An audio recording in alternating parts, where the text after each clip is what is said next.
National interest में है America के एक इंडिपेंडेंट बलूचिस्तान बनाना। मुझे लगता है कि सबसे बड़ा प्रोजेक्ट होना चाहिए। इंडिपेंडेंट बलूचिस्तान और इंडिपेंडेंट कर्दिस्तान, जो इन्फॉर्मेशन चाइनीज ने दी थी वो इन्फॉर्मेशन आगे उन्होंने खमेनी और उसके जो 40 बंदे थे उनको दी नहीं, बेवफाई की खमेनी के साथ। 2.5 घंटे का हमने इनको एडवांस वार्निंग, ने कुछ नहीं इसका इस्तेमाल किया। टोटल घाटा चाइनीज इकोनॉमी को पड़ रहा है 2.6 मिलियन बैरल्स का। ये सबसे बड़ा बेनिफिशियरी इसका पुतिन हुआ है। तो ये चाइना के ऊपर तो बहुत बड़ा एक एलिगेशन लग रहा है। अपने अलाइज को उंगली करते रहते हैं कि भाई तुम बढ़ो, हम तुम्हारे साथ हैं, और जब असली मुसीबत आती है तो भाग जाते हैं। ईरानी सिविलाइजेशन, इसको आप नज़रअंदाज नहीं कर सकते कि ये पप्पू टाइप लोग हैं, ये पाकिस्तानी नहीं है। नमस्ते सर, कैसे हैं आप? बढ़िया अरिहंत, बहुत बढ़िया। जिसका डर था या जिसकी आशंका थी वही हो रहा है। और पहली ही स्ट्राइक में, पहले ही घंटे में जो ईरान की लीडरशिप है इंक्लूडिंग खमेनी, वो मारे गए। और अभी जो 2-3 दिन से युद्ध चल रहा है, क्या लग रहा है आपको? Are you surprised in any way जो अभी हो रही हैं चीज़ें? I am surprised by the timing of the war, क्योंकि ये एक पुरिम का फेस्टिवल है यहूदियों का, जिसमें कि उनको आज़ादी मिली थी ईरानियों से, पर्शियन से। बड़ा प्राचीन फेस्टिवल है। तो मुझे लगा कि ये वॉर जो है ये 4 तारीख को शुरू होगा, 3-4 को। और मैंने इसके बारे में एक आर्टिकल भी लिखा था, द फोर्थ कमिंग प्यूरिम वॉर। लेकिन मैं उसमें गलत निकला, क्योंकि ये जो वॉर है ये शनिवार को शुरू हुआ, लास्ट सैटरडे को। और इसमें दिलचस्प बात ये है कि ये रात में अटैक नहीं हुआ, ये दिन में अटैक हुआ। तो इसमें क्या है कि इसमें ये संकेत मिलता है कि ये जो ह्यूमन इंटेलिजेंस है, जो ग्राउंड पे CIA और मोसाद के नेटवर्क्स हैं ईरान में, उनकी बड़ी भूमिका थी। और उनको खबर मिली थी कि खमेनी की एक मीटिंग होने वाली है सैटरडे मॉर्निंग को 10 बजे के आसपास तेहरान में। और उसमें कम से कम उसके 40 जो साथी हैं, जो क्लोजेस्ट एडवाइज़र्स हैं, जैसे कि वो एक पुरानी कहानी है ना, अली बाबा और 40 चोर, तो वो सारे इकट्ठे होने वाले हैं। तो जब ये संकेत उस व्यक्ति ने या उस गैंग ने या उन एजेंट्स ने टेल अवीव को दिया, तो उन्होंने इसकी जो हमले की जो डेट है वो आगे बढ़ा दी। तो क्योंकि क्या है कि जब ये हवाई जहाज़ निकले, जब उन्होंने उड़ान भरी, तो वो नेवातिम एयरबेस है इनका, बेस F-35 का नेगेव डेजर्ट में इज़राइल में। तो उसी समय चाइनीज़ सैटेलाइट्स ने उनको ट्रैक किया, उनके ऑल्टीट्यूड को ट्रैक किया, उनके स्पीड को ट्रैक किया, उनके पेलोड को ट्रैक किया। और ये इन्फॉर्मेशन उन्होंने तेहरान को उसी वक्त दे दी कि ये बेड़ा जो है 40 F-35 का, ये चल पड़ा है और ये 2.5 घंटों में आएगा, पहुंचेगा अपने टारगेट्स पे। अब उन्होंने सारे कोऑर्डिनेट्स, सब इन्फॉर्मेशन फीड कर दी उनको। लेकिन उसके बावजूद किसी ने खमेनी को बोला कि भाई आप बंकर से बाहर निकल के बिल्डिंग में आ जाओ मीटिंग के लिए। और जो इन्फॉर्मेशन चाइनीज़ ने दी थी इन लोगों को, वो इन्फॉर्मेशन आगे उन्होंने खमेनी और उसके जो 40 बंदे थे उनको दी नहीं। तो ये एक पुराना गाना है ना, वफा के नाम पे मारा है बेवफाओं ने, वो हमें तो लूट लिया मिलके हुस्न वालों ने। वो जो अल हिलाल बड़ी पुरानी पिक्चर है, तो वो याद आता है कि बेवफाई की खमेनी के साथ उसके इनर सर्कल के किसी बंदे ने, क्योंकि उसकी जो ट्रैवल प्लान्स हैं और उसकी जो मूवमेंट है वो सिर्फ 5-6 बंदों को मालूम है। तो उन 5-6 बंदों में से काफ़ी सारे तो उसी वक्त मारे गए और एक आध बंदा शायद बच गया।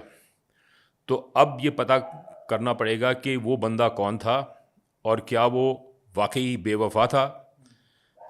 और इसलिए ये जो अटैक हुआ है, इन्होंने ये एक अपना कंटिजेंसी प्लान बनाया था कि जो 40 बंदे इनकी लीडरशिप के ख़त्म हो जाएंगे तो ये सरकार गिर जाएगी। और ट्रंप ने तो ये भी बोला कि भाई जिसका हमने सोचा था कि जिनको जो इनके बाद आएंगे, वो भी उसी में मीटिंग में मर गए। हाँ, उसी मीटिंग में मर गए। लेकिन क्या हुआ कि इन्होंने ये अज्यूम किया था कि जब शाह ईरान 1979 में तेहरान छोड़ के चला गया था, वनवास ले लिया था उसने, तो उस समय क्या हुआ कि उसकी एक पैरामिलिट्री फोर्स थी जावेदान गार्ड, वो 2-3 दिन में कलेप्स कर गई। अब वो जावेदान गार्ड का जो न्यूक्लियस था और जो उसकी फ़िलॉसफी थी वो IRGC में तब्दील हो गई। तो इन्होंने ये भी सोचा कि भाई IRGC जो है it is based on loyalty to one person, supreme leader. तो जो सुप्रीम लीडर ही मर जाएगा तो ये सारा का सारा IRGC कलेप्स कर जाएगा। लेकिन IRGC कलेप्स नहीं किया और अभी तक मतलब डगमगा रहा है, लेकिन कलेप्स नहीं हुआ। तो इसलिए उनका जो सिस्टम है वो अभी तक कायम है और वो फाइट बैक कर रहा है। लेकिन जो ये एजेंट्स हैं मोसाद के और CIA के ग्राउंड पे, उन्होंने लगता है कि जितने उनके ग्राउंड डिफेंसेस हैं जो कि चाइनीज़ और रशियन सॉफ्टवेयर पे आधारित हैं, रशियंस ने उनको एक मैन पैड सिस्टम दिया है वेबा करके। वो अभी डील साइन हुई थी ये आपका दिसंबर में 2025 में, और वो जो हैं shoulder fired anti aircraft missiles हैं वो भी उन्होंने इस्तेमाल नहीं किए, कुछ नहीं किया। तो अब ये मतलब संकेत मिलता है कि ये कोड्स भी उनके कॉम्प्रोमाइज़ हो गए हैं। इसलिए आपने देखा होगा कि चीन और रशिया ने कुछ नहीं उनको दिया, कोई मदद नहीं की, अभी कोई मटेरियल नहीं भेजा, कोई वॉर सप्लाईज नहीं भेजी, और ना ही कुछ ऐसा बयान दिया है, क्योंकि वो खुद असेस कर रहे हैं।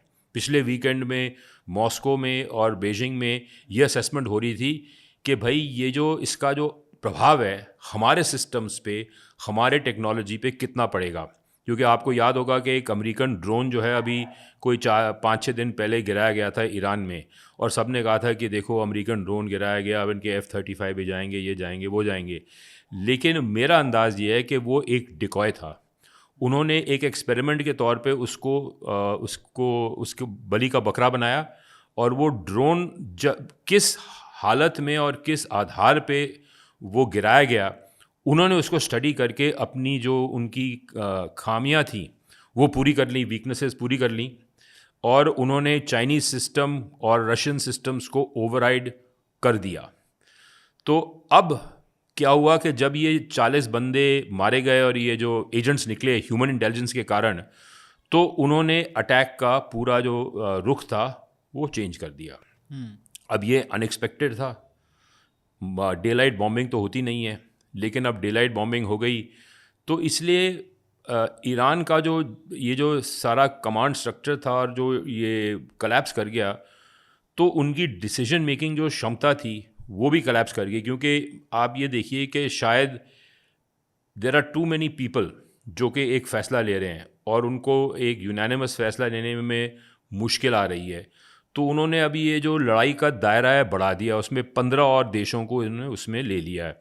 उसमें 3 तो बाहर के देश है, अमेरिका, ब्रिटेन और फ्रांस, और साइप्रस को भी अटैक किया उन्होंने, और 10-11 ये अरब की खाड़ी के देश हैं। तो अब ये सवाल पैदा होता है कि ये अब कहाँ तक जाएगा। क्योंकि ये तो किसी ने भी एक्सपेक्ट नहीं किया था कि भाई चलो, ये भी एक्सपेक्ट किया था कि यूएस के जो बेसिस हैं वहाँ पे अटैक होगा। और एक कारण जो ये था कि यूएस, मार्को रूबियो ने कल बोला कि भाई हमारे पास कोई चॉइस नहीं था, कि इजराइल ने डिसाइड कर लिया था कि अटैक करना ही है, और अगर वो जाते तो फिर हमारे पे तो वैसे ही अटैक होना था, तो we didn't have any choice. Basically उसका जो सार था कहने का वो ये था। बट जो ईरान का इतना बड़ा जो उन्होंने अटैक किए हैं ऐसी ऐसी कंट्रीज़ पे, सऊदी अरेबिया पे भी कर दिया, और इवन मतलब नॉट यूएस बेसिस, जहाँ पे उनके यूएस के बेसिस हैं वहाँ नहीं, दूसरी फैसिलिटीज़ पे भी कर रहे हैं। और यूएई में जहाँ पे इंटरनेशनल इतने लोग वहाँ पे से बस के लोग रह रहे हैं, खासकर जो यूरोप और अमेरिका से हैं, और वहाँ पे मतलब सिविलियंस वाले एरियाज़ पे, होटल पे, तो इस टाइप की जो एक्सपेंशन है एकदम से जो ईरान ने किया है उसकी पूरी लीडरशिप ख़त्म होने के बाद, तो ये कहीं ना कहीं तो मतलब ये पहले से ही उनके कैलकुलेशन में रहा होगा, ये डिसाइड हो चुका होगा कि हम ऐसा करेंगे। अब तो पूरा मिडल ईस्ट ऐसा लग रहा है कि उसकी गिरफ्त में आ चुका है। वो एक पुराना मुहावरा है ना, जो हम डूबेंगे सनम तो तुमको भी ले डूबेंगे। तो उसमें यह है कि आप देखिए कि इन्होंने एक रास तनूरा रिफाइनरी पे, जो सऊदी अरेबिया की सबसे बड़ी रिफाइनरी है, उस पर उन्होंने हमला किया और वो शट डाउन हो गया। और एक ये जगह है ये कतर में, ये एक रास लफान इंडस्ट्रियल सिटी है, वहाँ पे कतर नेचुरल गैस की वो उसकी पूरी फैक्ट्री वगैरह है, प्लांट है। तो वो भी अटैक, उस पर भी अटैक हुआ, ड्रोन अटैक हुआ और वो भी शट डाउन हो गया। तो वहाँ से दुनिया का 20% नेचुरल गैस जो है वो निकलता है। और वो 20% क्या करेगा कि जो ये लड़ाई लंबी चली तो एक्सपर्ट्स का अंदाज़ है कि $1,000 पर 1000 क्यूबिक मीटर्स पे ये स्पॉट प्राइस चली जाएगी यूरोप में गैस की। तो यूरोप को तकलीफ़ होने वाली बहुत ज़बरदस्त इससे। और ऑयल प्राइसेस जो हैं, आज मैंने सुबह देखा ब्रेंट क्रूड का प्राइस जो है वो कल से 2.5% बढ़ा है, वो अब $80 के आसपास है, $79.55 फ्लक्चुएट कर रहा है। तो क्रूड की प्राइसेस भी बढ़ गई। फिर साथ में आपकी जो ये स्ट्रेट ऑफ हॉर्मूज़ है बंद हो गई, जहाँ से कि ये दुनिया का 20% का जो तेल है रोज़ निकलता है, 20 मिलियन बैरल। तो ये जो चीज़ें हुई हैं ये कॉन्फ्लिक्ट को एक्सपैंड कर रही हैं। अब सबसे बड़ा नुकसान किसको हो रहा है इस समय? ये स्ट्रेट ऑफ हॉर्मूज़ बंद होने के कारण नुकसान हो रहा है ये चाइना को, क्योंकि चाइना का 1.8 million barrels per day Iran से कच्चा तेल आता है डीप डिस्काउंट पे। और मेरा अंदाज़ है कि कोई $30-35 बैरल के हिसाब से उनका तेल आता है वहाँ से। तो जनवरी में उनका 8 लाख बैरल तेल बंद हो गया था वेनेजुएला से। आज की डेट में उनका 1.8 मिलियन बैरल तेल बंद हो गया। टोटल घाटा चाइनीज़ इकोनॉमी को पड़ रहा है 2.6 मिलियन बैरल्स का। और उनका जो कॉस्ट और प्राइस स्ट्रक्चर है उनकी उद्योगों का, उनकी इंडस्ट्रियल बेस का, वो सारा का सारा कूड़ा हो गया है। अब उनको सारी नई कैलकुलेशंस करनी पड़ेंगी, उनकी प्राइसेस रिवाइज होंगी। और जो अमेरिका चाहता था कि वो एक घातक हमला करे चाइना के आर्थिक मतलब आर्किटेक्चर पे, वो हमला ये डायरेक्टली और इनडायरेक्टली हो गया है। क्योंकि इससे क्या होगा कि चाइनीज़ इकोनॉमी पे धक्का पड़ेगा और अमेरिका जो है अब इंट्रोड्यूस करेगा। पहले तो उसने चाइना +1 इंट्रोड्यूस किया था, उसमें भारत में कुछ खास इंडस्ट्री शिफ्ट नहीं हुई थी, थोड़ी बहुत हुई थी, बाकी तो कामयाबी नहीं मिली क्योंकि यहाँ का जो सिस्टम है वो गड़बड़ है इंडस्ट्रियलिस्ट के, फॉरेन इंडस्ट्री के लिए, क्योंकि इसमें बड़े इकोसिस्टम जो बैकअप इकोसिस्टम वो है वो नहीं है। तो अब वो चाइना +2, चाइना +3, चाइना +4 इंट्रोड्यूस करेंगे और इनकरेज करेंगे कि जो अमेरिकन मल्टीनेशनल्स हैं वो चाइना से पूरी तरह से शिफ्ट होने की प्लान बनाएं और वो वियतनाम में जाएं या फ़िलीपींस में जाएं या इंडोनेशिया में जाएं या मलेशिया में जाएं, जहाँ भी जाएं वहाँ से निकलना शुरू करें ताकि चाइनीज़ इकोनॉमी पे धक्का पड़े, उनके फॉरेन एक्सचेंज रिजर्व्स पे धक्का पड़े और डिपेंडेंस भी कम हो जाए। हाँ, डिपेंडेंस भी कम हो और उनको एक किस्म का रिंग फेंस जो है उनको घेरा जाए कि आपको इस दायरे में रखा जाएगा, आप दुनिया के सबसे ताकतवर शक्ति नहीं बन सकते। अब मतलब वही है ना, आपने एक तरीके से वो बंद कर दिया, मडूरो वाला वेनेजुएला वाला द्वार बंद कर दिया चाइना के लिए। और चाइना और रशिया, इनका तो मेन तो मिडिल ईस्ट में ईरान के अलावा और क्या है, ये तो ईरान अगर चला गया तो इनका तो सिकुड़ के रह जाएगा वहीं पर। देखिए इनका जो था ना, अभी इनकी जनवरी में ब्रिक्स में की जो मीटिंग हुई थी साउथ अफ्रीका में, वहाँ पे इनकी नेवल एक्सरसाइज हुई थी, चीन की, रशिया की और ईरान भी उसमें शामिल हुआ था। और आप थोड़ा रिवाइंड करिए कि पिछले साल, 1 साल हो गया, मार्च 2025 में जो ये हमारा वो आउटपोस्ट था वहाँ पे ईरान में, चाबहार पोर्ट, वहाँ पे इन्होंने एक मिलिट्री एक्सरसाइज की थी। चाइना ने, रशिया ने और ईरान ने नेवल एक्सरसाइज की थी और उसमें पाकिस्तानी ऑब्जर्वर्स भी आए थे। तो उस पॉइंट पे भारत सरकार को संकेत मिल गया था कि ये चाबहार पोर्ट जो है ये अब हमारे हाथों से निकल गया है, क्योंकि ये सारे लोग वहाँ आ गए हैं। और ईरानियों ने ये हमें मतलब वो भी बेवफाई की थी कि वो एक्सरसाइज वहाँ की, तो इसलिए हम लोग फिर वहाँ से एग्ज़िट कर गए। तो अब क्या हुआ कि ये जो दरार पड़ी है जब हमारे प्रधानमंत्री जी वहाँ पहुँचे हैं इज़राइल में हमले के पहले, तो अब क्या होगा कि इसके भी बहुत सारे मतलब निकाले जा रहे हैं। हाँ बिल्कुल निकाले जा रहे हैं, उस पर भी अभी चर्चा करेंगे। पर उसका ये इफ़ेक्ट ये पड़ रहा है कि ये जो ब्रिक्स में बड़ी भारी दरार पड़ गई है। अब ब्रिक्स में जो ये लोग कर रहे थे कि जो आई फॉर इंडिया था ना, वो आई फॉर ईरान होने वाला था। तो वो ब्रिक्स जो है वो पूरी तरह से जो मिलिटराइज हो रहा था, वो मिलिटराइजेशन जो है अब रुक गई। अब दो ही उसमें मेन प्लेयर रह गए हैं, ब्राज़ील रह गया और रशिया रह गया। वो लोग इंडिया को ट्रस्ट नहीं करेंगे और कदापि नहीं, कभी भी नहीं करेंगे, क्योंकि ये जो पिछले हफ्ते की जो ट्रिप था प्रधानमंत्री का नेतन्याहू के साथ में, और जो उन्होंने उसमें पार्लियामेंट में, इजराइल के पार्लियामेंट में भाषण दिया था, आखिरकार वो भाषण किसके अगेंस्ट डायरेक्टेड था? हमास के अगेंस्ट। हमास कौन है? हमास तो ईरान का प्यादा है, हिजबुल्ला भी ईरान का प्यादा है, हूती भी ईरान के प्यादे हैं। तो ये क्लियरली ईरान को चीन और रूस का सपोर्ट मिला हुआ है। तो ये उनकी एक एक्सटेंडेड प्रॉक्सी वॉर चल रही है वहाँ पे इजराइल को ख़त्म करने के लिए, और हमने इजराइल का समर्थन किया है।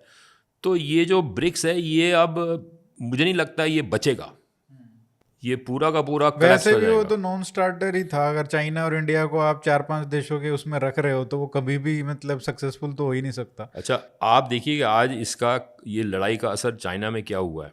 आपने गोल्ड की कीमत आज देखी होगी कि $5,346 एन आउंस आज सुबह की प्राइस है, और चीन में फिजिकल गोल्ड $6,329 एन आउंस पे चल रहा है। और वो भी फिजिकल गोल्ड भी इन्वेस्टमेंट बार्स नहीं मिल रहे, ये जो क्राफ्ट के बार्स होते हैं जिसमें कोई डिज़ाइन वगैरह बना होता है, वो बार्स 20% प्रीमियम न्यूयॉर्क से, लंदन से 20% प्रीमियम में बिक रहे हैं, और सप्लाई ख़त्म हो गई है। उनका जो सबसे बड़ा गोल्ड का ई कॉमर्स का प्लेटफॉर्म है जिंग डोंग फाइनेंस, जो कि ज़ीशैंग बैंक के साथ है, वो आज वो ई कॉमर्स प्लेटफॉर्म कोलैप्स कर गया, क्योंकि उनके पास सोना ही नहीं था और भगदड़ मच गई वहाँ पे। तो अब आप ये देखिए कि जब न्यूयॉर्क आज लंदन खुलेगा तो गोल्ड की कीमत कहाँ जाएगी, क्योंकि 20% का प्रीमियम चल रहा है चाइना में लंदन के बतौर। और जो वो लोग यहाँ पे लंदन में गोल्ड खरीदेंगे, तो वो गोल्ड जो फिजिकल गोल्ड है वो यहाँ वहाँ से लंदन से या न्यूयॉर्क से फिर लॉजिकली स्पीकिंग शंघाई, बीजिंग जाएगा। तो अब वो क्या होगा, अब ये प्रेशस मेटल्स और बुलियन की मार्केट में भी प्रभाव पड़ने वाला है। सिल्वर की कीमत थोड़ी डाउन हो गई क्योंकि वो इंडस्ट्रियल मेटल है। ऑयल पे रुकाव होने के कारण, नेचुरल गैस पे रुकाव होने के कारण वो इंडस्ट्रियल डिमांड कम हो जाएगी, तो सिल्वर जो है थोड़ा डाउन हो गया है और गोल्ड अप हो गया। तो ये जो अब गोल्ड पे फ्लाइट है वो दिखाएगी कि अब गोल्ड कहाँ तक जाता है। तो इन सब चीज़ों को जब देखते हैं तो क्या ये एक अपने आप में, और मिडल ईस्ट में जिस तरीके से ये चीज़ें फैल रही हैं, मतलब ऐसे यूएई जैसे एरियाज़ में, और एक तरीके से जो मिडल ईस्ट के जो कंट्रीज़ हैं जो यूएस के सपोर्ट में हैं, पीछे पीछे से, आगे से कोई नहीं है, वो भी थोड़ा प्रेशर डाल रही हैं कि भाई इसको जल्दी से ख़त्म किया जाए। तो ये यूएस में और ट्रंप के ऊपर ये प्रेशर नहीं आएगा कि इन सब चीज़ों की कीमतें बढ़ेंगी, तेल की कीमतें बढ़ेंगी, तो नहीं, देखिए ऐसा है, कब तक सस्टेन जो कर गल्फ़ की पाएगा? कंट्रीज़ हैं उनको देखें तो उनकी दुविधा ये है कि ये अमेरिकन बेसिस के बिना उनकी जो मोनार्कीज़ हैं, उनके जो राजा हैं, महाराजा हैं, वो सारे के सारे चूर चूर हो जाएंगे, उनकी सत्ता पलट जाएगी। वहाँ पे जो रेडिकल्स हैं, इस्लामिस्ट हैं, और जो प्रो डेमोक्रेसी हैं, एंटी मोनार्की हैं, एंटी अमेरिका हैं, वो हज़ारों की तादाद में भरे हुए हैं। तो वहाँ पे तो फिर वो सत्ता परिवर्तन का खेल आ जाएगा पूरी की पूरी वेस्ट एशिया में।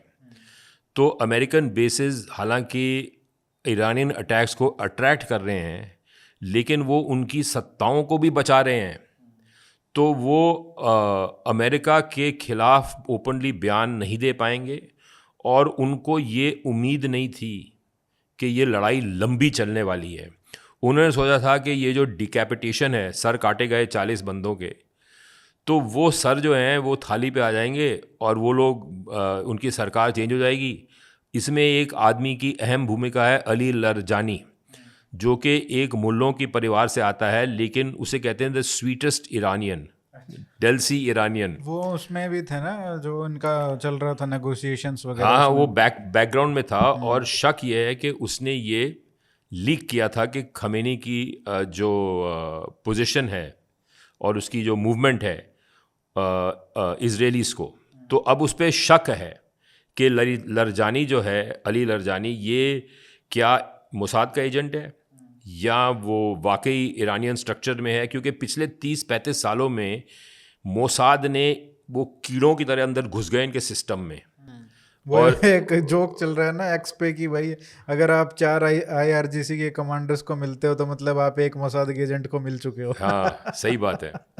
तो अब सवाल ये आता है कि जो अमेरिका है ये क्या करेगा, और ये अब ट्रम्प, देखिए वहाँ पे भी कन्फ्यूजन है ट्रम्प के कैंप में। उसने सोचा था कि 3-4 दिन का खेल है, अब वो लेटेस्ट वो कह रहा है कि लंबा खेल। आज मैंने CNN का एक वो कॉरेस्पॉन्डेंट है उसका मैंने बाइट सुना था, हाँ, जेक ट्रैपर। वो कह रहा है कि भाई ये तो, वो ट्रम्प कह रहा है कि 4 हफ्ते भी चल सकता है। तो अब सवाल ये है कि ये ना इजराइल के लिए और नेतन्याहू के लिए आर पार की लड़ाई है। इनके 3 उद्देश्य थे। पहला ये था कि इनरिचमेंट प्रोग्राम जो है ईरान का वो बंद हो जाए। तो लास्ट थर्सडे को ये जो आपका ये टॉक्स हुई थी जनीवा में, अभी ओमान के फॉरेन मिनिस्टर ने, जो कि एक वेटर की तरह एक कमरे से दूसरे कमरे में जा रहा था मैसेजेस लेके, क्योंकि ईरानी जो है वो अमेरिकन को के साथ एक कमरे में बैठने के लिए तैयार नहीं थे, तो उसने कहा कि भाई Iran has agreed for zero enrichment and zero stock piling. इसका मतलब ये है कि उन्होंने कोई भी जो उन्होंने यूरेनियम इनरिच किया था वो उसका वो स्टॉक पाइल रखेंगे नहीं, उसको वो स्टॉक पाइल को डिस्ट्रॉय कर देंगे या उसको डिग्रेड कर देंगे। मतलब जो 67% 70% इनरिचमेंट हो चुकी थी उसको डाउनग्रेड कर देंगे। लेकिन आज स्टीव विटकॉफ ने कहा है कि भाई ये इनके पास जो मटेरियल था ऑलरेडी है, लेकिन इन्होंने कहा है कि हम आगे नहीं करेंगे। लेकिन जो ऑलरेडी मटेरियल था 11 न्यूक्लियर बम बनाने का था, इतना इनके पास ऑलरेडी हो चुका है। तो अभी ये इन्होंने ये तो कहा है कि हम आगे नहीं करेंगे, बट ये कमिट नहीं किया कि हम ये जो ऑलरेडी है ये नहीं बनाएंगे। मैं ना विटकॉफ की बात पे मैं अहमियत नहीं दूंगा, क्योंकि अब तो कुछ भी कह सकते हैं विटकॉफ जो है वो justify करने के लिए। बदलता, गिरगिट की तरह रंग बदलता है। तो I will rather rely on the Omani foreign minister, जिसने कहा कि उन्होंने ये ऑफर दिया कि zero enrichment zero stock piling. इसका मतलब ये इफेक्टिवली वो अपना न्यूक्लियर प्रोग्राम शट डाउन करेंगे, लेकिन फिर भी जो उनके बैलिस्टिक मिसाइल्स हैं वो इजराइल को तंग कर सकते हैं। और उनके जो मुतबन्ने हैं, उनके जो प्रॉक्सीज़ हैं हिजबुल्ला, क्योंकि इजराइल की क्या डिमांड थी, no enrichment, no stockpiling, no ballistic missiles and no interference in Middle East. हस्तक्षेप मिडल ईस्ट में नहीं होगा, जिसमें हमास का कोई सपोर्ट हमास, नहीं देना है, हिजबुल्ला, हूतीस। क्योंकि देखो हिजबुल्ला के पास हालांकि उन्होंने कमांडर्स को मार दिया है, काफ़ी सारों को, वो जो मोबाइल फ़ोन के बम चले थे 1-2 साल पहले, लेकिन फिर भी हिजबुल्ला के पास 2-2.5 लाख आदमी हैं अंडर आर्म्स, उनकी सेना है, उनकी फ़ौज है। वो जो एक सुसाइड अटैक में आप देखो 25-50 हज़ार बंदे आ जाएं नॉर्दर्न इसराइल में, तो अमेरिकन फ़ौज वहाँ आ जाएगी, बूट्स ऑन ग्राउंड आ जाएंगे, क्योंकि हिजबुल्ला का बड़ा अनप्रेडिक्टेबल फैक्टर है इस कहानी के अंदर में। तो ये जो डिमांड्स हैं ये मिली नहीं है उनको, they haven't been able to meet the demands. और नेतन्याहू का लेवरेज ट्रम्प पे क्या है? Epstein files.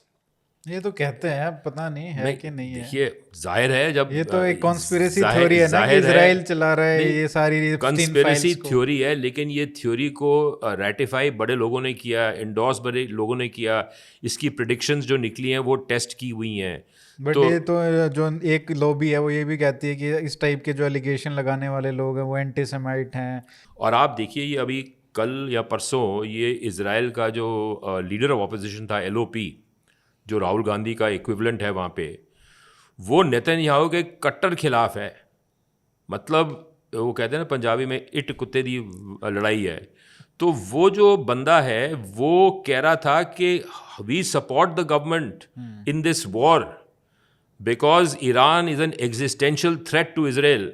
हाँ, जब वो लेकिन उनकी संप्रभुता की बात है ईरान की, लेकिन वो नेतन्याहू के खिलाफ है, लेकिन इस लड़ाई में उसके साथ में है। वो फीचर तो आपको हमेशा मिलेगा, जब भी बाहर लड़ाई होगी तो सारे एक साथ खड़े होते हैं। जब हमारे प्रधानमंत्री का भाषण हुआ था इजरायली पार्लियामेंट में, कनेसेट में, तो 100% अटेंडेंस थी। जैसे वो भाषण खत्म हुआ और नेतन्याहू का भाषण शुरू हुआ, पूरी की पूरा विपक्ष जो है उसने वॉकआउट कर लिया, तो आधे बंदे रह गए वहाँ पे। तो ये उनकी मतलब लड़ाई चल रही है, जैसे यहाँ पे पक्ष और विपक्ष की लड़ाई चल रही है, वहाँ पे भी पक्ष और विपक्ष की बड़ी भारी लड़ाई चल रही है। खुन्नस बहुत है वहाँ पे, ये नहीं है कि नहीं है। तो अल्टीमेटली क्या है कि ये ट्रम्प जो हैं मैं मान के ये चलता हूँ कि he is a manipulated bye Netanyahu. और नेतन्याहू किसका मैनिपुलेट है? Who manipulate Netanyahu? वो मोसाद है। और मोसाद जो इज़राइल का डीप स्टेट है, वो मोसाद कॉन्स्टिट्यूट करता है। तो इस गेम में जब तक कि नेतन्याहू संतुष्ट ना हो कि भाई हमारे जो उद्देश्य थे इस लड़ाई के वो पूरे हो चुके हैं, तब तक ये लड़ाई बंद नहीं होगी। अब मैं इसको, जैसे हम अगर इसको रैशनली सोचें, एप्स्टीन को हटा देते हैं उस एंगल को, इज़राइल के लिए ये जंग लड़ना बहुत ही आवश्यक है। मतलब उसके लिए एग्जिस्टेंशियल, जो आपने कहा कि थ्रेट है। हम सोचें कि हम 80s में बात करें जाके इंडिया पाकिस्तान की, तो इंडिया अगर रोकना चाहे, मतलब पाकिस्तान को अगर उस समय हम रोक लेते वो न्यूक्लियर बॉम्ब बनाने से, तो आज बहुत ही बड़ी असिमेट्री होती हमारे बीच। और जो उन्होंने फाइनेंस किया जितना टेररिज्म, चाहे पंजाब में चाहे और जगह पे, कश्मीर में, वो नहीं कर पाते वो। और आज जिस तरीके के टेररिस्ट अटैक्स करते हैं वैसे भी नहीं कर पाते आज, जस्ट बिकॉज उनके पास वो न्यूक्लियर बॉम्ब है, तो वो उसका शरण लेके वो सारी चीज़ें करते हैं। उसी तरीके से अगर मान लो ईरान के पास भी न्यूक्लियर बॉम्ब आ जाए, तो अभी वो इतना सब कुछ कर रहे हैं जब उनके पास नहीं है। हिजबुल्लाह को सपोर्ट कर रहे हैं, हमास को कर रहे हैं, हाउदीज को कर रहे हैं, लेकिन अगर उनके पास न्यूक्लियर बॉम्ब आ गया तो भाई वो सबको ही ख़त्म कर देंगे। देखिए, ईरान के पास इस समय कमी क्या है? आप ये देखिए, 1971 में जब हमारी वही बांग्लादेश की लड़ाई हो रही थी, उसमें हमारे पास एक गॉडफादर था, सोवियत रूस, और पाकिस्तान के पास गॉडफादर था, अमेरिका। अब जब हमला हुआ, और उस समय चीन जो था वो उसमें वहाँ पे इंटरनल पावर स्ट्रगल हो रही थी कि मार्शल लिन ब्याओ जो नाम चलता है, वो उसकी डेथ हो गई थी। और माओ को धक्का पड़ा था, सदमा पड़ा था, कल्चरल रेवोल्यूशन चल रहा था, आंतरिक गड़बड़ी हो रही थी। तो चाइना ने उस लड़ाई में वो पीछे हट गए 71 में। तो अमेरिकन्स ने अपना 7th फ्लीट भेजा और रशियंस ने अपने पैसिफिक फ्लीट के सबमरीन्स भेज दिए। उनकी बे ऑफ बंगाल में कॉन्फ्रंटेशन हो गई कि रशियन जो सबमरीन्स थे 3-4, वो उन्होंने उसको घेर लिया था, एंटरप्राइज को, और वो सरफेस कर गए थे। उन्होंने दिखाया था हमारे पास में न्यूक्लियर टिप मिसाइल्स हैं। तो वो दुनिया जो है वो एक सुपर पावर के कॉन्फ्रंटेशन के पास आ गई थी, और अमेरिकन बेड़ा जो है वो वापस चला गया जहाँ से आया था। आज की डेट में इस लड़ाई में इजराइल के पास एक सुपर पावर है, अमेरिका, और एक न्यूक्लियर पावर स्टेट इंडिया है, ठीक है, जो 2 कंट्रीज़ ने ओपनली सपोर्ट किया है। अब हमें नहीं पता कि ये इंडिया का सपोर्ट क्या है और किस किस्म का सपोर्ट है, लेकिन आज एक क्लिप आया था सुबह वहाँ पे ट्विटर पे कि वो एक बंदा कह रहा था कि भाई जो हम ये इंटरसेप्टर मिसाइल्स बनाएं तो ये कितनी जल्दी में बना सकते हैं। तो उस जनरल ने जवाब दिया, हमारे पास में 140 करोड़ भारतीय हैं, वो बनाएंगे। ठीक है जी।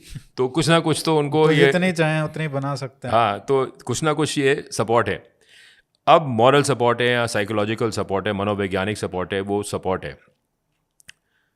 ईरान के पास रूस और चीन का सपोर्ट था, लेकिन जब ईरानियों ने ही चीन की एडवाइस को नज़रअंदाज किया कि उनको 2.5 घंटे की वार्निंग थी, भाई ये F-35 आ रहे हैं, लेकिन और वो इतना कॉम्प्रोमाइज्ड है, या तो सिस्टम कॉम्प्रोमाइज हो गया, वो लोग हट गए पीछे, क्योंकि उनके भी जो बड़े एक्सपेंसिव वेपन्स हैं चीन के और रशिया के, वो सारे कॉम्प्रोमाइज़ हो गए, उनके सॉफ्टवेयर्स कॉम्प्रोमाइज़ हो गए हैं, तो वो पीछे हट गए।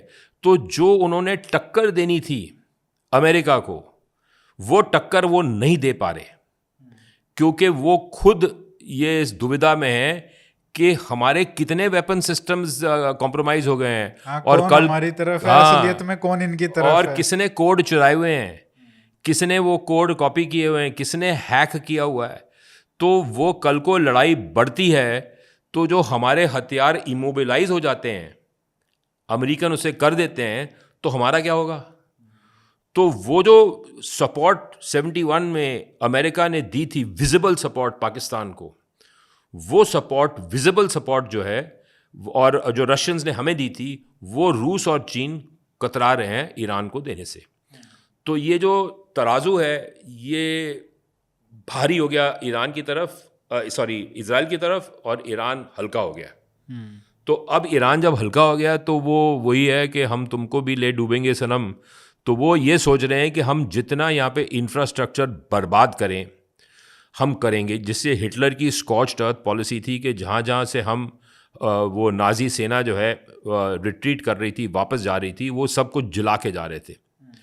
तो उन्होंने कहा कि हम भी जलाएंगे। अब देखते हैं इसमें कितने दिन लड़ाई चलती है, कामयाबी होती है कि नहीं। और रात को जो ये उनकी गलियों में जो आंदोलन है, जो जन आंदोलन है, वो जन आंदोलन कितनी रफ्तार पकड़ता है ये देखने वाली बात है कि तो वो अभी तक अल्टीमेटली वो जो गलियों में जो खेल हो रहा है रोज़ ईरान के शहरों में, वो निर्णायक होगा कि ये सत्ता रहेगी कि नहीं रहेगी। तो वहाँ तो कुछ मूवमेंट अभी सुनने को नहीं मिल रही है, क्योंकि जो अभी पिछले महीने में जितना सब कुछ हुआ था, बोला जा रहा था कि भाई पता नहीं 5,000 से लेके 30,000 35,000 तक की लोग मारे गए हैं, सिविलियंस मारे हैं इस रिजीम ने।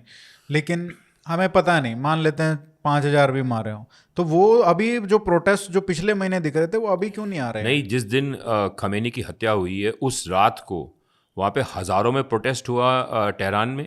वहाँ पे औरतों ने अपने हिजाब उतार दिए और वो नाच रहे थे, गा रहे थे, और वो खुशियाँ मना रहे थे, मिठाइयाँ बांट रहे थे। यहाँ पे भारत में मातम हो रहा था, श्रीनगर में, लखनऊ में, लेकिन वहाँ पे तेहरान में तो खुशियाँ मना रहे थे। तो ये जो है ना, ये जो CIA और मोसाद ने इनके जो सिविलियन ग्रुप्स हैं, जो स्टूडेंट्स हैं, उनको पेनिट्रेट किया हुआ है। और वो अब टाइमिंग की बात है कि भाई पॉपुलर सपोर्ट कितना आता है, क्योंकि जो वहाँ पे कीमतें बढ़ गई हैं बहुत, जो ईरानी करेंसी है वो तो बिल्कुल ख़त्म हो चुकी है।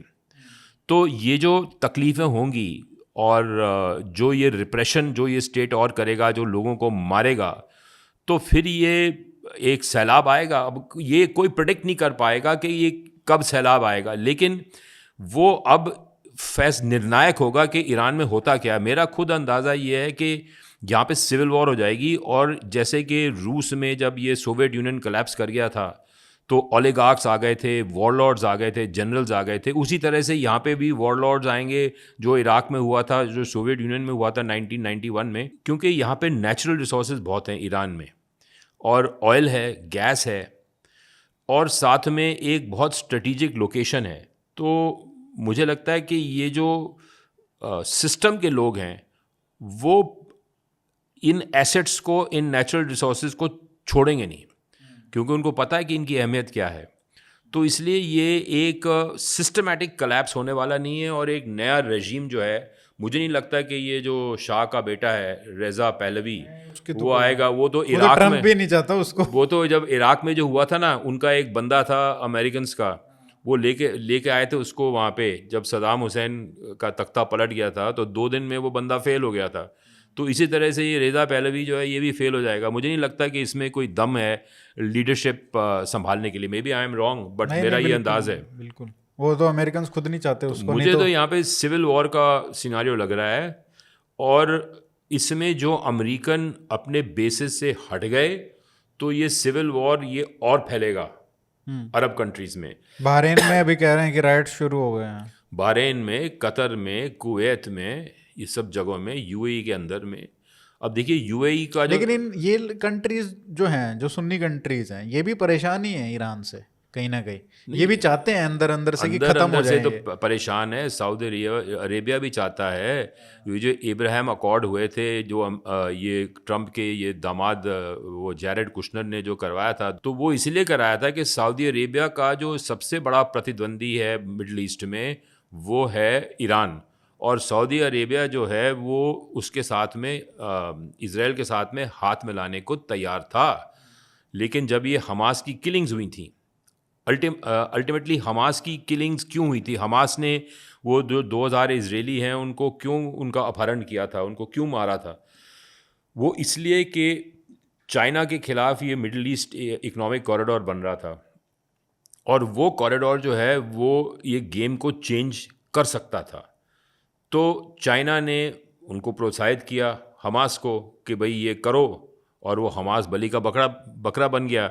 अब वो ईरानी जो हैं वो भी ये बात समझते हैं कि जो हमने मैनिपुलेट किया वो भी तो चाइना का एक हथियार था, ईरान, जिसने कि हमास को हथियार देता था और मैनिपुलेट किया कि कहीं हम ना इस गेम के शिकार बन जाएं। वही हुआ। वही हुआ। मतलब एक इंसिडेंट जो हमने उस टाइम पे भी इस पे बात की थी, और हमें भी शायद नहीं पता होगा कि ये इतनी बुरी तरीके से फंसता चला जाएगा, पर एक इवेंट 7 अक्टूबर 2022 वाला, जिसमें हमास ने 2000 से ज़्यादा इजरायलियों को, जो 2023 का था वो, हाँ, 7 अक्टूबर इनको मार दिया, और उसके बाद से हमास ख़त्म हो गया, हिजबुल्लाह के खिलाफ इतना जंग छिड़ी, और अब तो ईरान की जो एग्जिस्टेंस है उस पर ही खतरा मंडरा रहा है। तो एक इवेंट ने देखिए कि अब वो पता नहीं क्या ईरान ने ही करवाया या फिर वो पीछे से चाइना का हाथ था, क्योंकि आईमैक कॉरिडोर जो बनना था वो भी एक तरीके से अब अधर में लटका हुआ है।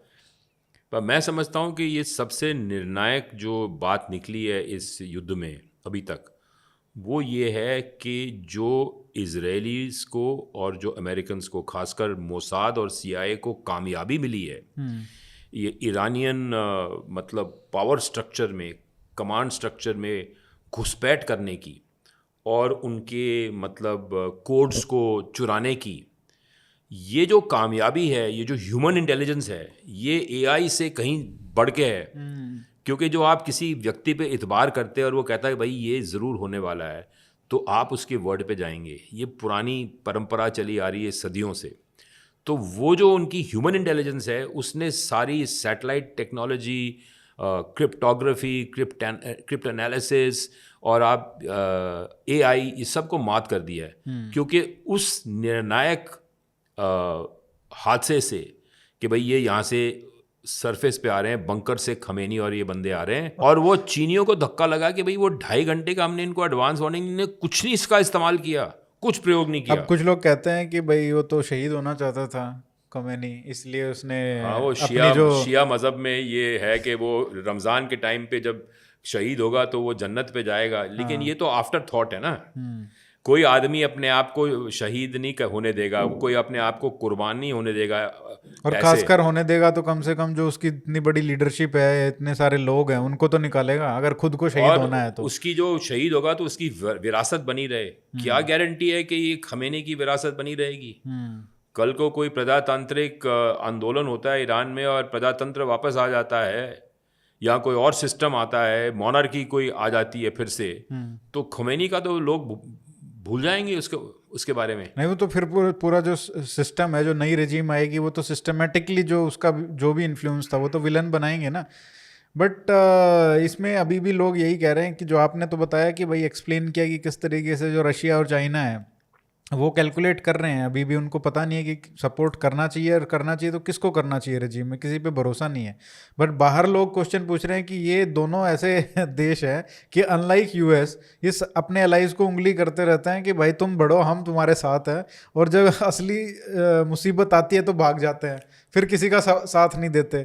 तो ये चाइना के ऊपर तो बहुत बड़ा एक एलिगेशन लग रहा है। अब उनको तो एक तरीके से अपनी जिम्मेवारी प्रूव करनी पड़ेगी, नहीं तो फिर कल किसी के साथ भी किसी को भी छोड़ के भाग सकते हैं। कोई भी अलाई ट्रस्ट नहीं करेगा चाइना के ऊपर। देखिए, चाइना की छवि को बड़ा नुकसान हुआ पिछले 2 महीनों में, और ख़ासकर अंग्रेज़ी की एक कहावत है, when push comes to shove then they run away. तो बात ये हुई कि उन्होंने वेनेजुएला में भी जब मडूरो को उसका अपहरण किया अमेरिकनों ने, तो चाइना उन्होंने वाले कुछ नहीं किया, चाइना वाले उधर ही थे, बैठे रहे, मुंह ताकते रहे, डर गए और उनका नुकसान हुआ। अब ये ईरान में ये फिर डर गए कि भाई हमारे जो सिस्टम्स हैं वो कॉम्प्रोमाइज़ हो गए हैं हमारी वेपनरी है वो कॉम्प्रोमाइज़ हो गए हैं। अब जो ये बात दुनिया में फैल जाती है, तो जो चाइनीज़ मिलिट्री एक्सपोर्ट्स हैं ना, वो बड़े पैमाने पे उन पे रुकाव आ जाएगा, उनकी सेल्स पे रुकाव आ जाएगा, रुकावट आ जाएगी। क्योंकि सबसे बड़ा तो डैमेज इसमें ये भी हुआ है कि भाई ये तुम मतलब वहाँ पे वेनेजुएला में गए, वो स्विच ऑफ मिले सारे के सारे, यहाँ पे आए ये भी काम नहीं कर रहे। तो हो क्या रहा है, मतलब चलते भी हैं या नहीं चलते हैं। और साथ में जो आपने इन्फॉर्मेशन दी वो भी किसी ने इस्तेमाल नहीं की, या तो वो आपकी बात नहीं मानते, या वो मानना नहीं चाहते थे, या वो उसको ब्लॉक कर रहे थे ताकि ये सिस्टम जो है, ये मतलब जो रूलिंग सिस्टम था वो पूरा का पूरा तबाह हो जाए।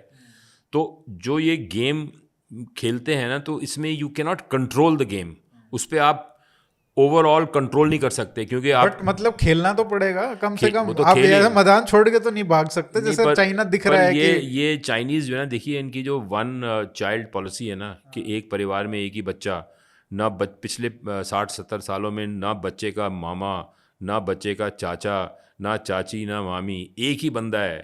तो वो अपना वो एक फैमिली का जो सदस्य है उसको गंवाना नहीं चाहते, तो वो पीछे हटेंगे, उनकी हिम्मत नहीं है मतलब लड़ने के लिए मैन टू मैन। वो हम जैसे देसियों में है, उनमें नहीं है बिल्कुल भी। तो ये इस बार मार्क सेकंड टाइम मार खा गए 2 महीनों में। अब तीसरी बार में पता नहीं कोई चांस लगेगा सो लगेगा, तो ये और पीछे हट जाएंगे। अभी तो ये अपने आप को रिकवर करने में लगे हैं कि हालांकि अमेरिका के हवाई जहाज़ों का नुकसान हुआ, मैंने बात देखा था कि उन्होंने अपने आप, कुवैत ने उनके अमेरिकन 3 जहाज़ गिरा दिए, आपस में ही। हाँ, लेकिन उनका उनका तो कोई फर्क नहीं ट्रिलियन पड़ता। ट्रिलियन डॉलर का डिफेंस बजट है, उनके 100 F-35 भी उड़ जाए उनको कोई परवाह नहीं है। 200 तो F-35 वो रोज हर साल हाँ, बनाते वो हैं 200। एरिजोना में और निवाडा के वहाँ पे रेगिस्तान में उन्होंने वहाँ पे हजारों उनके हवाई जहाज हैं। कल मैं एक कोई इंडियन यूट्यूब पे प्रोग्राम देख रहा था, वो बंदा कह रहा था हमारे पास 11 C-17 है, अमेरिका के पास 242 C-17 है, कितना फ़र्क है। वो उसमें 10-20 गिर भी जाए उनको क्या फ़र्क पड़ता है। और उनके लिए They तो don't अच्छा ही care। है, वॉर मशीन के लिए जो उनकी वहाँ पे इंडस्ट्री है, आप देखिए जो मिलिट्री इंडस्ट्रियल कॉम्प्लेक्स तो चलता ही पूरी ये इकोनॉमी को जो चलाता वहाँ है। पे उनके वेपन्स कंपनीज हैं, रेथियन, ये जो लॉकहीड, पैलंटीर, इन सब के शेयर ऊपर गए हैं। वो S&P नीचे जा रहा है, वो नैस्डैक नीचे जा रहा है, डाउ जोन्स नीचे जा रहा है, लेकिन उनके शेयर्स बढ़ रहे हैं। डिफेंस कंपनीज के शेयर्स की कीमतें बढ़ रही हैं। तो जहाँ पे वो 200 का ऑर्डर देते थे साल में मिसाइल बनाने का, टोमाहॉक्स का, वो अब 400-600 का देंगे। बट अभी ये है कि मतलब इमीडिएट जो शॉर्ट टर्म है उसमें सबसे बड़ा चैलेंज है कि इसमें कौन प्रिवेल करेगा शॉर्ट टर्म में, ये डिसाइड करेगा कि भाई, क्योंकि ईरान के पास बहुत ज़्यादा स्टॉक पाइल है वेपन्स का, मिसाइल्स का, और उसकी वजह से ड्रोन्स का भी। उसकी वजह से ये है कि यार इतने सारे अटैक्स ये करेंगे और कर रहे हैं अभी भी, कि इवेंचुअली ये होगा कि इसराइल और यूएस के पास उतने इंटरसेप्टर ही नहीं है जितने इनके पास मिसाइल हैं। तो एक टाइम आएगा जब जो मिसाइल्स हैं वो सिविलियंस को और इन सब एरियाज़ में हिट करने शुरू हो जाएंगे, और ऑलरेडी हो चुके हैं कई जगह। इसराइल में तेल अवीव जेरूसलम में अभी ऑलरेडी चालू हो चुका है वो चीज़।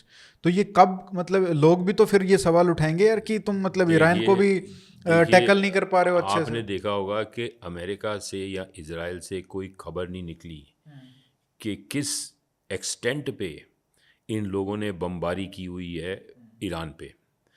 और मैं आपको एक बड़ी दिलचस्प बात बताता हूँ कि एक कंपनी है स्पेक्ट्रा वर्क्स, जिसने कि एक ईरानियन ड्रोन को रिवर्स इंजीनियर किया, शाहीद ड्रोन को।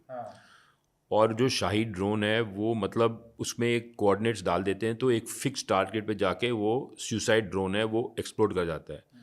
जो अमेरिकन्स ने बनाया लूकस, वो $35,000 के खर्चे पे बनाया है, और पेंटागन ने एक कैलिफोर्निया की कंपनी स्पेक्ट्रा वर्क्स उसको कॉन्ट्रैक्ट दिया $30 मिलियन का 850 ड्रोन बनाने का। उनका एक स्कॉर्पियन स्ट्राइक फोर्स है जो कि इनको चला रहा है, और ये बड़े इंटेलिजेंट ड्रोन्स हैं, इनको आप कम्युनिकेट कर सकते हैं, ये सिग्नल लेते भी हैं और ट्रांसमिट भी करते हैं। और ये एक जिस किस्म का एक नोड है एक पूरे के पूरे नेटवर्क के अंदर में। तो ये ड्रोन्स भी वो इस्तेमाल कर रहे हैं। उनका एम है कि हमारे इंटरसेप्टर मिसाइल्स ख़त्म होने के पहले ईरान की जितनी मिसाइल बैटरीज़ हैं और ड्रोन फैक्ट्रीज़ हैं और ड्रोन साइट्स हैं उन सबको बर्बाद किया जाए, डिग्रेड किया जाए। तो ये रेस है कि अगले 2-3 दिन के अंदर में हम कितनी कामयाब हो सकते हैं। अब हम एक आर्गुमेंट ये भी ले सकते हैं कि जो ईरान ने बहुत कम मिसाइलें छोड़ी हैं, क्योंकि हो सकता है कि फर्स्ट वेव ऑफ बॉम्बिंग में और सेकेंड वेव ऑफ बॉम्बिंग में उनकी काफ़ी मिसाइल बैटरीज डिस्ट्रॉय हो चुकी हैं, ख़त्म हो चुकी हैं, तो उनके पास इतने मिसाइल हैं नहीं।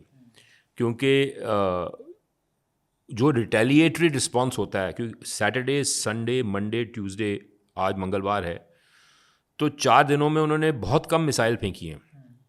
और उन्होंने मतलब पब्लिक इफ़ेक्ट के लिए और दूसरे कंट्रीज़ में फैसिलिटीज़ को सिविलियन फैसिलिटीज़ को अटैक किया, दुबई में फेयरमाउंट होटल को अटैक कर दिया, एक डेटा सेंटर को अटैक किया। हाँ, मतलब वो सिचुएशन नहीं आई है कि कहीं पे जो इजराइल में सैचुरेशन आ गया हो हाँ, इन सब कि चीज़ों कोलैटरल डैमेज जो है हम करें कि कोलैटरल प्रेशर बढ़े, लेकिन ये उल्टा प्रभाव पड़ रहा है। तो अब ये मेरा अंदाज़ है कि अगले 3-4 दिनों में जो इनकी ईरानियन मिसाइल बैटरीज ध्वस्त हो जाती हैं और ड्रोन फैक्ट्रीज और ड्रोन बैटरीज काफ़ी सारी ध्वस्त हो जाती हैं, तो फिर ये लड़ाई जो है एक मतलब सीमित दायरे में आ जाएगी और वो ख़त्म हो जाएगी। जो नहीं होता तो ये लंबी चलेगी। अब ये कहना बड़ा मुश्किल है क्योंकि कोई इन्फॉर्मेशन नहीं है कहीं पे भी कि अमेरिकन्स ने क्या क्या डिस्ट्रॉय किया है और वो वेरीफाइबल है कि नहीं है।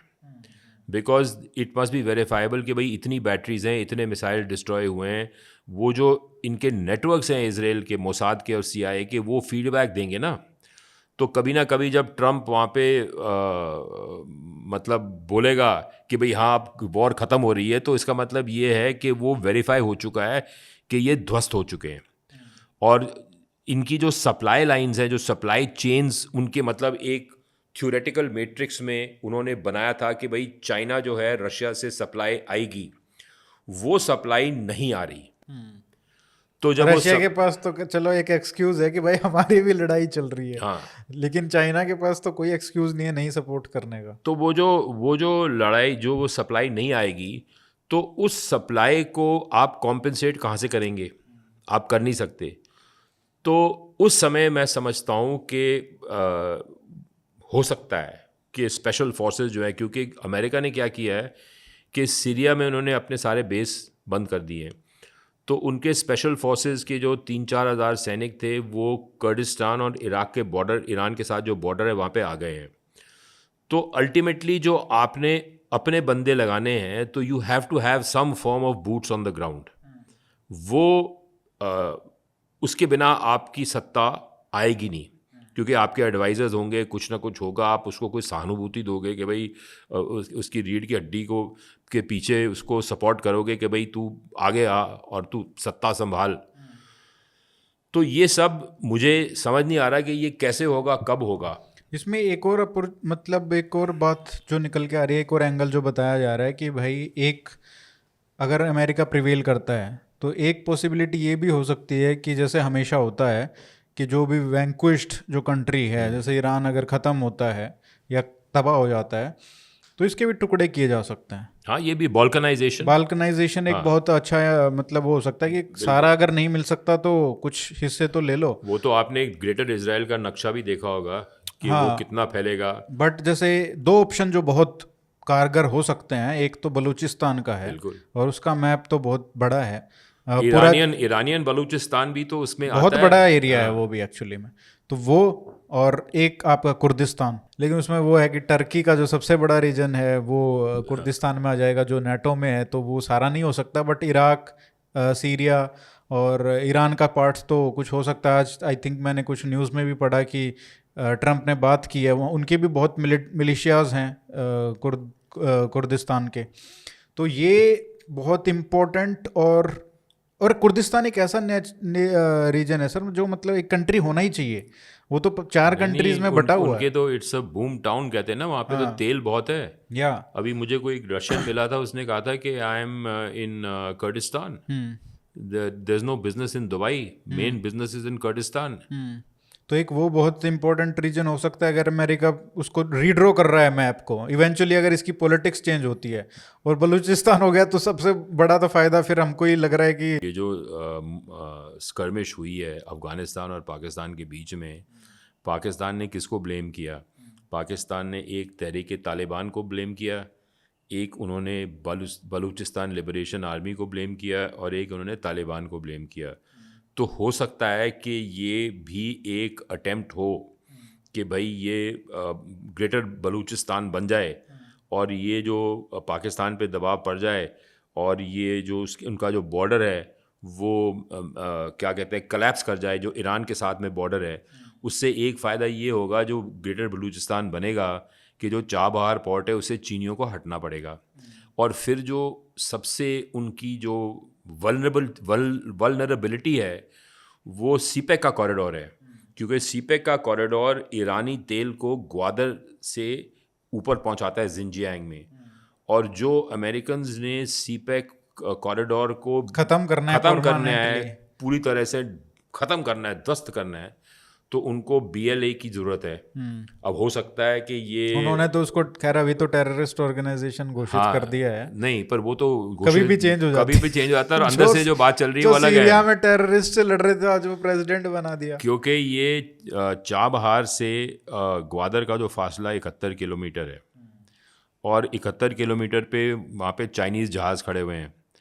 अब जो ये फासला जो है ये ख़त्म हो जाता है और वो बॉर्डर एक हो जाता है और एक वहाँ पे नया देश आ जाता है, तो पूरी की पूरी सीपेक जो तबाह जाती, तो पूरे नॉर्दर्न चाइना का जो तेल है, जो उसका जो नेचुरल गैस है, और जो बिजली बन रही है यहाँ पे गिलगिट में, जो वहाँ 40 गीगावाट आवर्स की जा रही है नॉर्दर्न चाइना में, वो सब बंद हो जाएगी।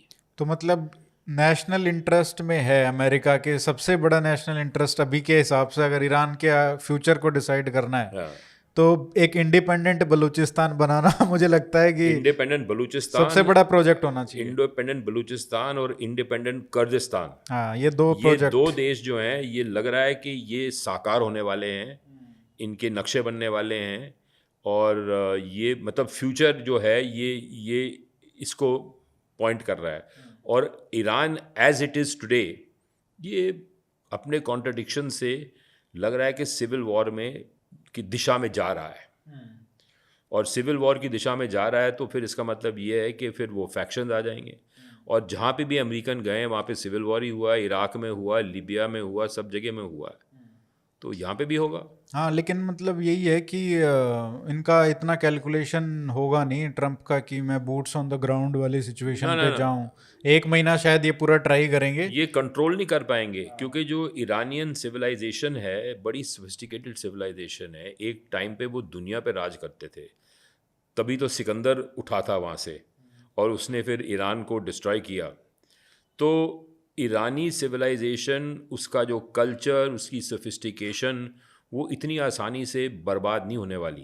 अनलाइक मतलब जो Unlike- ट्राइबल सोसाइटीज हैं इराक और सीरिया, इन क्योंकि सब की। उनकी कल्चरल जो सोफिस्टिकेशन है बहुत है, और उनकी टेक्नोलॉजी भी है, उनकी इंडस्ट्रियल बेस भी है, वो 50 साल से सैंक्शंस को झेल रहे हैं।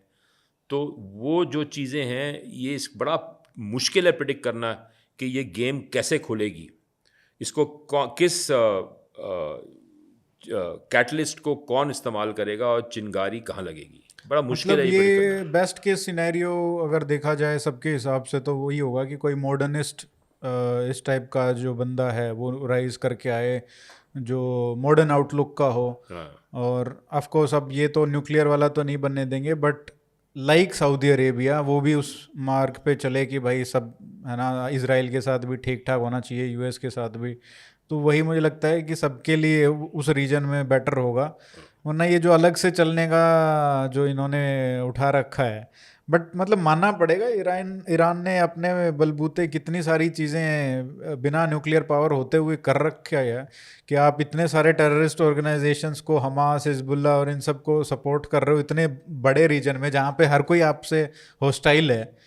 मतलब इंडिया को कुछ सीखना चाहिए, हम न्यूक्लियर पावर होते हुए इनसे कम मैंने तो आपको कहा था कि बड़ी सोफिस्टिकेटेड सिविलाइजेशन है, बड़ी सोफिस्टिकेटेड सोसाइटी है, और वो दूर देखने वाली सोसाइटी है, तो वो कोई उसको आप नज़रअंदाज नहीं कर सकते कि ये पप्पू टाइप लोग हैं, ये पाकिस्तानी नहीं है। ये तो मतलब आप देखिए कि जब अंग्रेज़ यहाँ पे आए थे 18वीं शताब्दी में, तो उस समय यहाँ पे पर्शियन जो थी वो ऑफिशियल लैंग्वेज थी भारत में, नॉट उर्दू बट पर्शियन।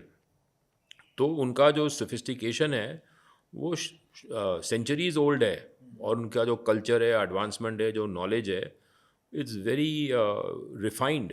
तो उनको हम डिस्काउंट नहीं कर सकते। मैं ये कह रहा हूँ कि हो सकता है कि अभी भी कोई ये सिस्टम कलैप्स ना करे, और ये रेवोल्यूशनरी गार्ड, मेरे विचार में कि जो रेवोल्यूशनरी गार्ड है वो सबसे की है इसमें, जो वो सरवाइव कर गया एज एन इंस्टीट्यूशन। तो ये जो पावर स्ट्रक्चर है मुल्लाज की, ये सरवाइव कर जाएगी। जो रेवोल्यूशनरी गार्ड कलैप्स कर गया, तो फिर ये जो सिचुएशन है ये डामाडोल हो जाएगी। लेकिन रेवोल्यूशनरी गार्ड को सरवाइव करने के बावजूद भी ये इजरायली और मोसाद और ये CIA उनको छोड़ेंगे नहीं कि सिविल वॉर इरप्ट होने वाली निश्चित है। वो कई इलाकों में होगी, मतलब स्मॉल जो पॉकेट्स हैं। तो जब सिविल वॉर में एक देश सिविल वॉर में जाता है तो उनको बहुत समय लगता है अपने आप को सही करने में।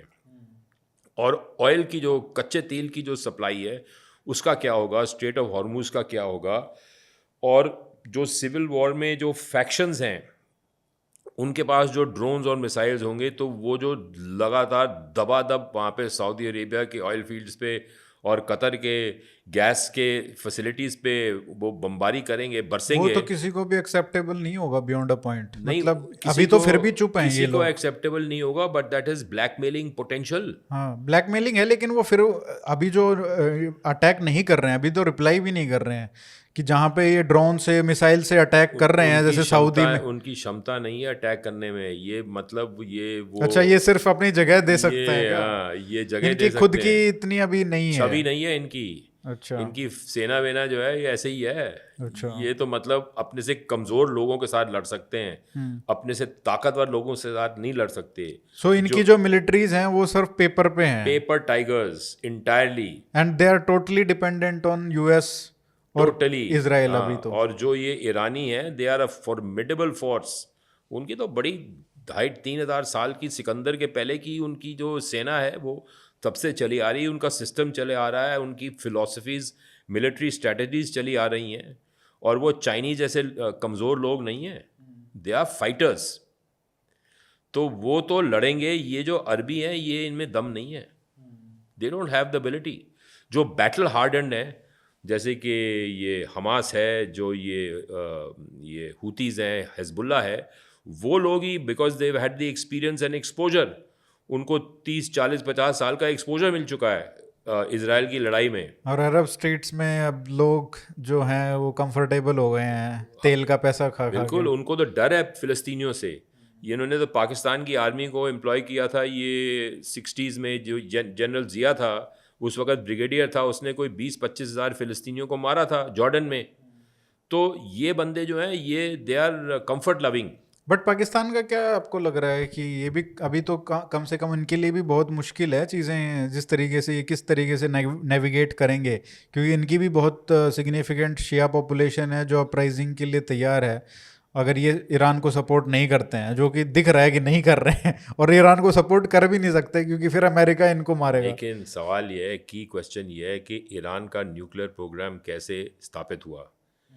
इनको डॉक्टर AQ खान ने पाकिस्तानी न्यूक्लियर प्रोग्राम की सारी जो ब्लूप्रिंट्स वगैरह हैं, हालांकि वो लेटेस्ट नहीं दी लेकिन पुरानी वाली दी, और उनसे बहुत पैसा ऐंठा इन्होंने, पाकिस्तानियों ने। तो उसका जो सारा इनकी जो इनरिचमेंट फ़िलॉसफी है, इनका जो पूरा इनरिचमेंट का इंफ्रास्ट्रक्चर है, वो सब पाकिस्तान से आया है। There is no doubt about that. और जो ये सारा प्लूटोनियम की जगह में जो ये यूरेनियम इनरिचमेंट का रूट है, वो सब पाकिस्तान से आया है। So Pakistan is responsible for creating the Iranian nuclear program.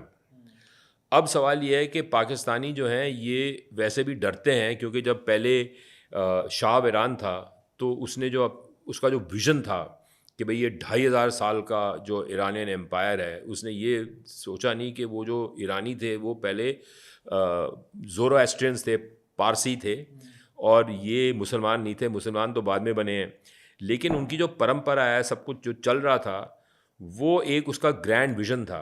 तो उसमें पाकिस्तान जो है वो जूनियर पार्टनर था। अब पाकिस्तान के हाथ बंध गए क्योंकि ये अफ़गानिस्तान के साथ में लड़ाई हो गई है, और ये बलूचिस्तान लिबरेशन आर्मी और तहरीक तालिबान है पाकिस्तान, और ये जो अफ़गान तालिबान हैं, उनको भी यहाँ पे खून उनके होठों पे लग गया है कि भाई हमारे को भी बेनिफिट्स मिलेंगे। अफ़गानिस्तान को तो एक पोर्ट चाहिए, एक्सेस टू द सी चाहिए, वो तो लैंडलॉक कंट्री है। उसकी तरक्की तभी होगी जब उसका जो पैसेज बन जाएगा। अब वो जो ये पाकिस्तान और ईरान के मतलब कुछ टुकड़े मिल जाते हैं, बलूचिस्तान बन जाता है, और वो एक ग्रेटर अफ़गानिस्तान में जो इनकॉर्पोरेट हो जाता है या कुछ होता है, we can't, these are all hypothetical issues. तो उन लोगों को भी बहुत फ़ायदा होगा, because they will have access to the sea, जो अभी उनका तो they are dependent on Pakistan, Gwadar के थ्रू और कराची के थ्रू। तो ये जो गेम है अभी देखना पड़ेगा, अभी जो हफ्ता 2 हफ्ते के बाद में मतलब विचार कर सकते हैं कि भाई ये अब कहाँ पे किस पॉइंट पे पहुंचा है। अभी तो शुरुआत है। नहीं, ये मुझे लगता है कि पाकिस्तान अब ये है ना कि किस तरफ ये लड़ाई जाती है उस पर काफ़ी चीज़ें डिपेंड करेंगी, बट एक बहुत बड़ी अपॉर्चुनिटी भी हो सकती है पाकिस्तान के लिए। जिस तरीके से अफ़गानिस्तान में अमेरिकन को यूज़ करना था रशिया को गिराने के लिए, उसी तरीके से मुझे लगता है कि, और उनको बहुत पैसे मिले उस चीज़ के लिए जिससे उन्होंने कश्मीर में, पंजाब में इंसर्जेंसी को फाइनेंस किया। उसी तरीके से मुझे लगता है कि अगर ये लड़ाई जो है ईरान के खिलाफ लंबी खिंचती है तो अमेरिका यूज़ करेगा पाकिस्तान का, उसको यूज़ करना ही पड़ेगा वहाँ पे ग्राउंड्स पे और अपने ऑपरेशंस करने के लिए, चाहे ड्रोन अटैक्स करने हो चाहे कुछ भी करना हो। फिर दिक्कत आएगी, फिर इनको पैसा मिलेगा तो इनके लिए तो वो बढ़िया हो सकता है जितना लंबा चलेगा। आप इनके बारे में बात कर रहे हो, हमने अपने आप, भारत ने अमेरिका के साथ में 4 फाउंडेशनल मिलिट्री एग्रीमेंट साइन किए हैं। मेन एग्रीमेंट है लेमोआ। अब लेमोआ के तहत हमको अमेरिकन्स को सप्लाई करना है, एयरपोर्ट देने हैं, पोर्ट्स एक्सेस देना है, पेट्रोल देना है, डीजल देना है, एविएशन टर्बाइन फ्यूल देना है। तो जब नेतन्याहू कहेगा कि भाई आप करो, हम तो करेंगे, तो आप पाकिस्तान की बात सोच रहे हो, यहाँ पे वो हमारा भी इस्तेमाल करेंगे इस लड़ाई में। नहीं, बढ़िया है, यहाँ वाला कर लें, पाकिस्तान का नहीं होना चाहिए, उनको फायदा नहीं होना चाहिए ना, पाकिस्तान को फायदा नहीं होना चाहिए और हमको मतलब आर्थिक लाभ होना चाहिए, क्योंकि जो हमसे वो तेल खरीदेंगे, फैसिलिटीज लेंगे, पैसा देंगे।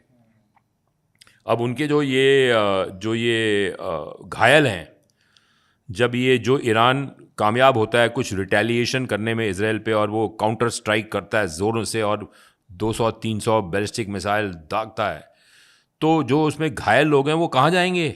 वो यहीं पे तो आएंगे। तो उनके घायल सैनिक, घायल सिविलियन यहीं पे आएंगे, और कोई देश तो लेगा नहीं उनको, यहीं पे भारत पे ही आएंगे, और कहीं नहीं मतलब आसपास तो यही है, आसपास तो कोई भी नहीं है उनका समर्थक। एक हम है और एक वहाँ पे अमेरिका है, और तो कोई नहीं है।